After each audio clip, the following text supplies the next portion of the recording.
about it anyway. Yes, sir.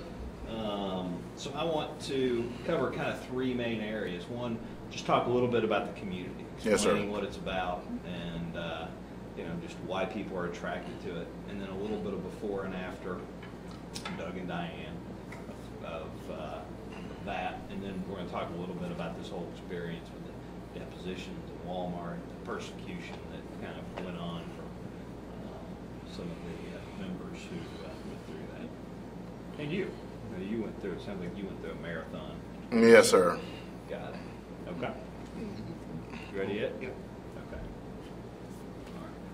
What do you think it is, or what do you believe attracts people to this community? I mean, what are the qualities about this, the best qualities about this community? The best qualities about this community is the cohesiveness, the unity, the oneness of spirit and mind. The Bible teaches that God's people all to speak the same thing, believe the same way, live the same way. And so when we have the developments of this community that happened some 11, 12 years ago, and the message that we preach according to the Bible, it kind of draws the people who are looking for a deeper walk in the faith rather than kind of a surface Christianity. And go with me in terms of how this community was founded and how it came about. Yes, sir.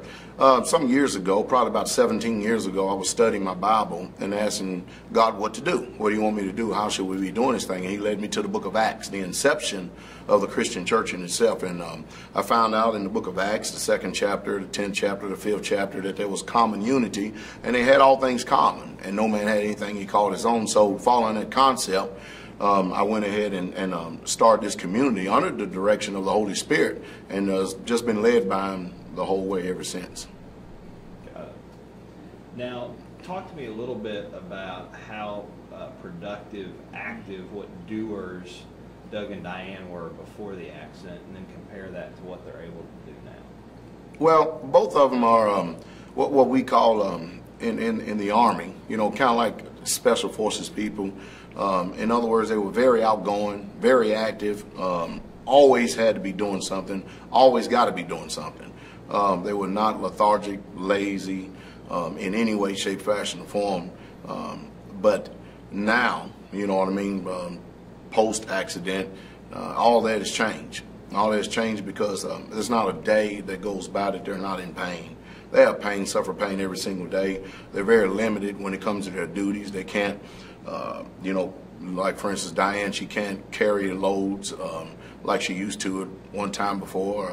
They both get fatigued real easy because of the injuries that they sustained in the accident. They can't function nowhere near the level that they did once before. It has impaired them greatly, and it causes a lot of depression with them, because when you have people that are outgoing and kind of like outdoors people and love to do things, and then all of a sudden all of that is taken away from you, you're into kind of depressive state, depressive mode, and you feel useless, like there's no reason to exist. Why am I here? So the difference between pre-accident, post-accident is different between night and day. Got it. And one other person we interviewed said that before the accident they were as much as you could think 100% functioning people, and now it's almost like 10%, and it seems like before the accident they were both doing very physical things nonstop all day, and now they almost can do almost no real physical labor or physical things, whether it's around the house or around the community. Well, yes, sir. Let me give you an example. Like, for instance, Diane, she would carry all of her laundry every single morning to the laundry room. Now she has to drive it with a mule.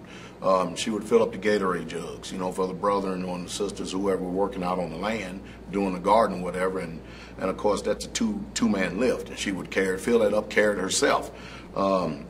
She would work out in the gardens, work in the greenhouse. She enjoyed working in the greenhouse, and whereas she could go 5, 6, 7 hours, and it was nothing to her to do that all, now she can barely even go 30 minutes. And has to take a break, has to take a rest, or the pain sets in. Brother Doug himself, a hunter, he used to be able to sit out in the woods, hunt for hours in on time, especially in the wintertime. Now his body can't take the cold. His bones and everything are aching and hurting. He used to mix mud with us,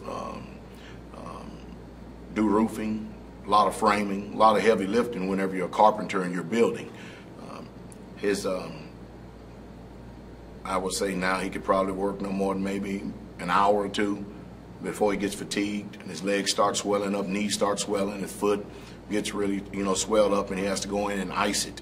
So what I've done is suggested to him that we're going to try to just make sure we use him in another capacity to where it's not so taxing on his and her body. You have to understand, these people are physical people. They're hands-on people. These are not, your people who are less active in doing things. They're very active. Brother Doug, there's no way he can mow a yard anymore. The simple things of doing that. He can't do that.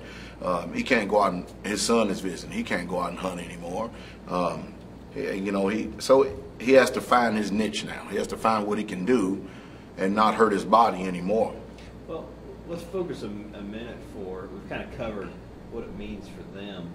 Talk about the void that that's now left kind of in their own life. That they can't even help each other in some things, and then in the community there were things that they were dependent on for building, for the gardening and other things. I mean, how's that hurt, impacted, shifted the burden in the community? Well, we together here, we're one unit, and if one person goes down, we just go ahead and fill in and make up the difference. There's not animosity or hatred or anything that goes on because somebody can't do anything. But at the same time, Doug and Diane, given their nature and their character and being so outgoing, and you take all that away from them, again, they deal with the heavy forms of depression. Now, they get frustrated. There's frustration that enter in, with both of them because they're very limited in what they can do. But around here, we've almost had to just take over all their duties. And that frustrates them because they're not the type of people who want somebody always to be their hand and foot and to do something for them. Nevertheless, that's the way our community is structured. If one person in the body is hurting, one person down is low, we just go ahead and make up the hedge, make up the gap to try to make sure that the people who are in that condition can be and live, just as honest as possible, pain-free as possible. So, but them two was so active that it put a heavy workload, a heavy work. Like myself and Brother Doug, we're the chief builders here. He's mostly in the woodsman. I'm the framer and the block layer. Both of us work together well in doing roofing. We've got pictures, photographs for that. Laying block, doing foundations. Brother Doug now he's relegated to doing the math and pointing and showing people and directing people in what to do. So that's taken away basically my right-hand man. I mean,